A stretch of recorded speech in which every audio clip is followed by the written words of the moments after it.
What's up, everyone? This is Tatum. I'm back with another episode of Flowers. For those that's new to my channel, this is my segment on my channel where I like to give albums that I feel, deserves a little bit more respect, or albums I love, or show albums that didn't get appreciated a little bit more appreciation and hand them their flowers. So today I'm going to be discussing the Beatles' Let It Be. It feels weird. Like, this is my first Beatles, I guess, review in a minute. Like, I thought I was gonna be done with the Beatles. Like, I didn't do Rubber Soul and I didn't do Let It Be, but I thought I was gonna be done with the ones I did. You know what I mean? But I got some requests for to do Let It Be, and it's not that I don't like Let It Be. It's some great records on here. Some of my favorite Beatles records on here. It's just that compared to everything else, I don't know, it's just a lot to go up against. And I feel like the turmoil around this album is just hectic. Like, this album is just hectic. If I could describe Let It Be, I would just say, like, it's just a hectic case. Like, from band members dropping out of the group, or like, to think that Let It Be was being recorded and then they stopped that and then made Abbey Road, and Abbey Road was released, and then Let It Be was released after it. Again, if you've seen my other reviews, from Revolver to Abbey Road to Sgt. Pepper, I want to do Magical Mystery Tour. The Beatles is my favorite artist band of all time. They could be so great that they can make a body of work that is not considered great, but it's still great. Like, it's not great to their standards, but it's still some great records on here. I've been listening to it for the past couple of days, and I just wanted to, give a little review on it and go over some of the standout records on it, and just show what I did appreciate about it and what I did love about the album. So that's what I'm going to do. I'm not going to take too much of your time. Okay, so this album was released in 1970, which is the last Beatles album. So in that aspect, it is great, but I guess coming after Abbey Road and how great that album is kind of tough. But I will say, one of the great things we did get from Let It Be is that fucking rooftop performance. And they were intending to, what they did, is still footage out there. They were making a movie surrounding the album Let It Be, so like studio footage and everything of that nature. And it used to be heavy on the internet, like YouTube back in the day, but all that shit is wiped clean. Like, you can barely find those footages or anything like that. But they do have a documentary on Disney Plus coming up this year that was supposed to be out last year, but due to COVID, it was pushed back. That'll be out this year. That they have a bunch of live footages of them recording this album and the rooftop performance and things of that nature. If anybody has a link to the rooftop performances that's in like high quality HD, send me a link in the comments. One of the things they were trying to accomplish with this album was just to scale it back and go back to their roots. I guess that was what the band members intended, to just fuck all the shit that we did prior. Let's just go back into jamming as a band that we grew to be and how we became great. Let's just jam. And a bunch of songs on here sound like jam sessions. That's a great thing, and it's also, for me as a heavy Beatles fan, it's kind of a negative thing, because the Beatles are polished, right? Like, their whole thing is, like, to me, I'm gonna just speak for myself, it's just a polished everything. Like, music wise, like, everything is top notch. Everything is hidden. Like, there's certain songs on here certain band members didn't even like that they wrote or how they were produced, and they brought Phil Spector in, weirdo guy, and he kind of, in Paul McCartney words, ruined the album. I kind of prefer Let It Be naked over the original release. Like, I think it's mixed better, and I think that the way it's track listed is better than, it flows better than the regular Let It Be album. I'm just gonna do the original release of the album. So the first track is Two of Us, and that's a Paul McCartney track. Cool record. And another thing, this is one of the things I wanted to point out again before I get into it. Well, I am into it. But the Phil Spector version of the album has a lot of outtakes going into records. So you hear them talking their quote unquote gibberish before the records drop. You hear them in the studio, like, playing around, and you hear John Lennon fooling around with some lyrics of Paul McCartney, or you hear them coughing and things of that nature, which was never prevalent on any Beatles album ever. Like, we don't get that. We get the straight polished records that were accustomed to have. One thing I do appreciate about the first record, because they're so great as artists that it's always moments in the record that this is just great. So Two of Us, you get that Paul McCartney and John singing together and brotherhood on the records. And I think a lot of the records on here was a bunch of shots at each other and about the Beatles themselves. So like Two of Us, and I think that song is just about Paul and John. And then you and I have memories longer than the road that stretches far ahead. I think it was the last salvage for the band to just remember what we used to be. Like, not as like reaching heights of popularity or sales or great music, just how we used to be as brothers. And it's kind of sad in a way when I think about it in that way. John Lennon quitting the band a week later, like, I don't want to be this anymore. Forget your stories about how we used to be. This is who we are now and things of that nature. So I like the version where Get Back starts it. You know what I mean? Instead of ends it. So I think that's a great intro. But Two of Us is a great record.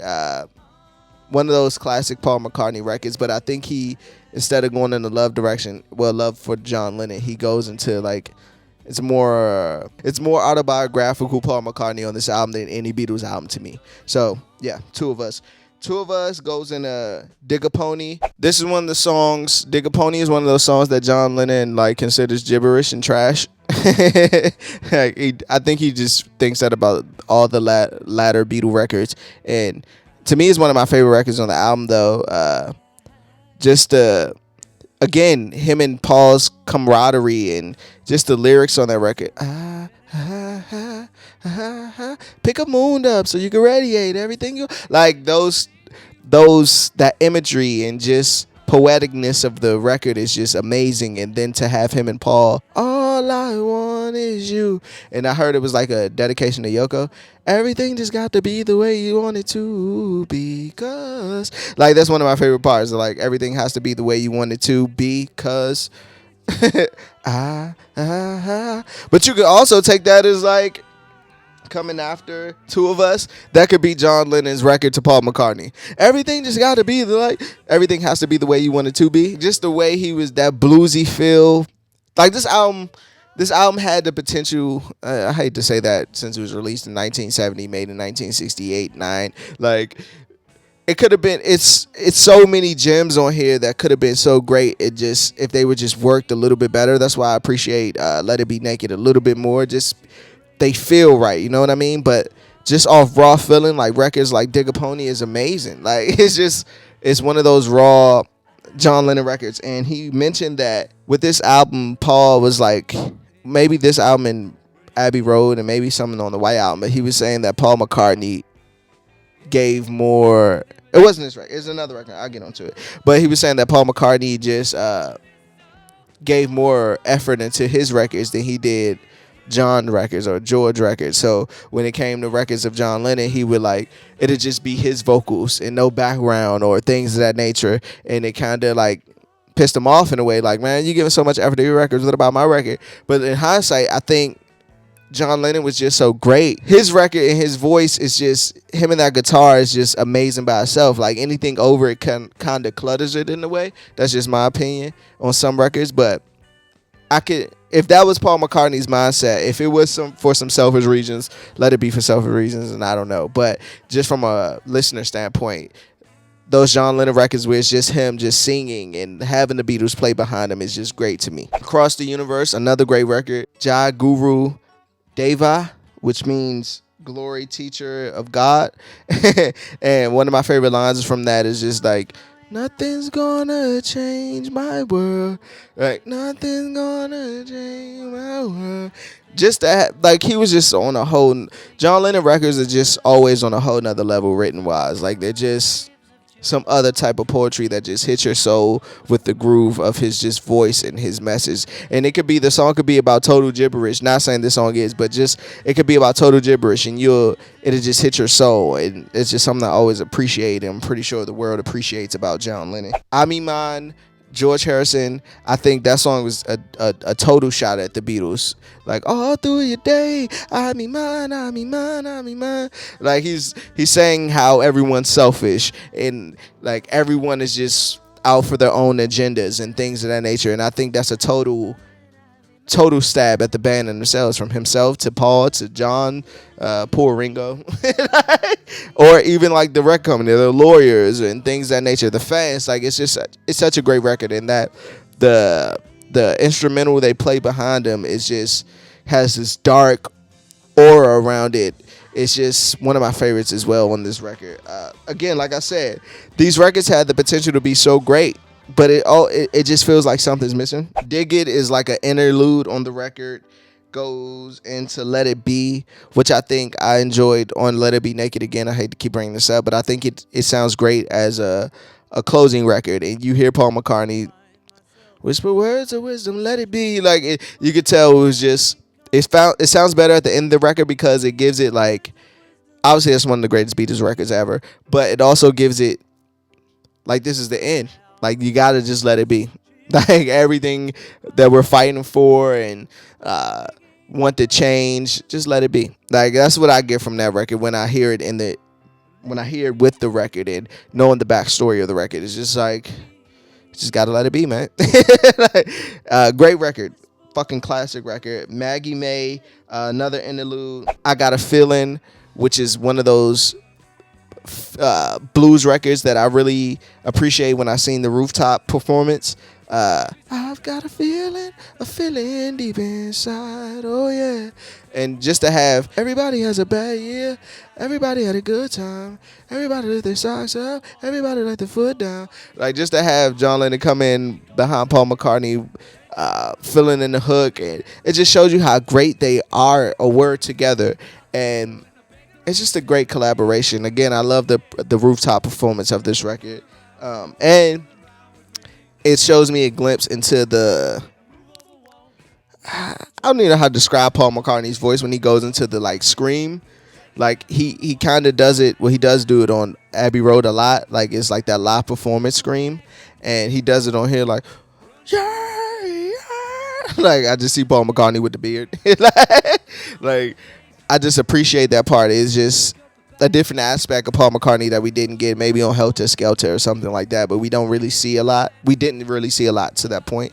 I said, like, I was living in the 60s. We didn't see Paul McCartney like, do this voice until 69. That goes into One After 909, and that's a strictly ode to old rock and roll records like the Little Richards and the things of that nature. Just One After 909. Like, that's clearly a homage to American rock. Period. Cool record though. The Long and Winding Road is another record that, again, it just indicates the end of the Beatles. The long and winding road, dun dun, that leads to your door. And it's one of the records on the album that don't sound like the album. Like, everything else on the album sounds like this stripped down blues rock record, just jam session, as I mentioned. But this one sounds like it's polished, and that's probably just because it's a Paul McCartney record in a way, but it sounds like it's polished, and it has like this piano that I just see a person standing outside in a trench coat while it's pouring down raining at their ex-lover's house, like begging. You know how the guy, what's the movie with the guy with the radio like hanging outside the window? I was born 1990. I don't know. You know the reference. But it just reminds me of that kind of imagery. Like, damn, this is really over. Like, the long and, like, I can't even listen to that song because it's just I don't know, it's just a little sad. Like, just to see, it's just sad. For You Blue, 'cause you're sweet and lovely girl, I love you. Like, that's one of George Harrison's great records, and that also sounds like a bluesy record that you could tell they would.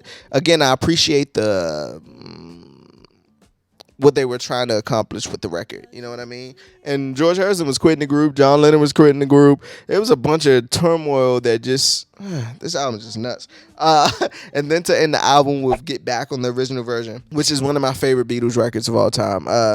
Sweet Loretta thought she was a loner, but she knew she couldn't be nice. Jojo live his awesome too. Some Arizona, bought some California grass. Get back.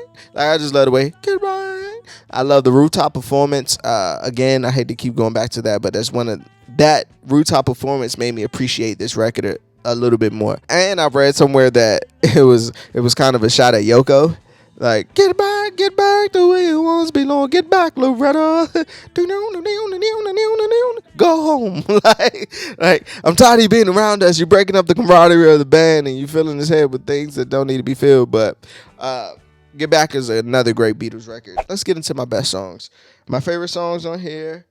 And the first one I'm going to say is not really on here. It's on the Naked version that Phil Spector cut from the album, which is Don't Let Me Down.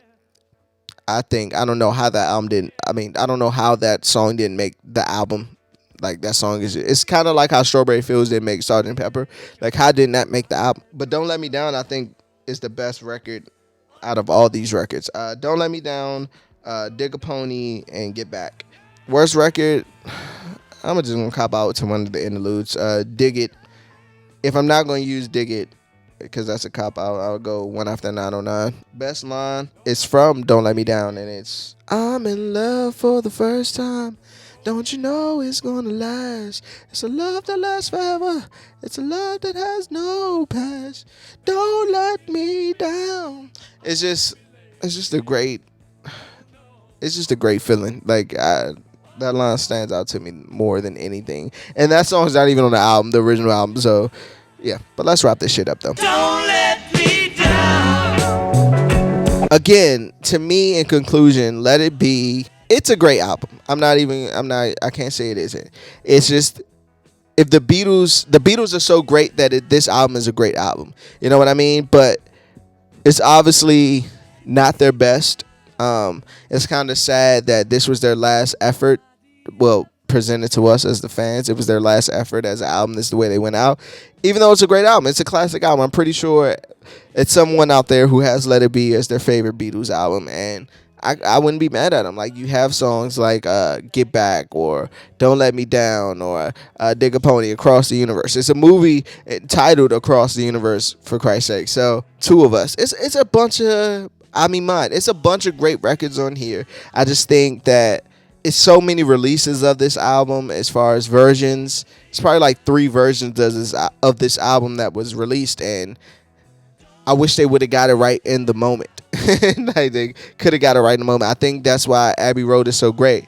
Like, they got it right in the moment, even though that's a tragic album as well. But they got it right in the moment, and I don't know. It's just, to me, again, it's a great album. I just wanted to give it its flowers, just because it's one of those Beatles albums that, to me, it doesn't feel like it gets appreciated enough. And I don't want anybody to listen to this and think I don't appreciate it, because I do appreciate it. I love most of the records on here, and some of the records on here are some of the Beatles' greatest records they ever, or just in their discography. Let It Be is, for example. So, yeah, maybe I should just let it be and end it right here. Beatles, here's your flowers for Let It Be. I'm Tatum. Peace.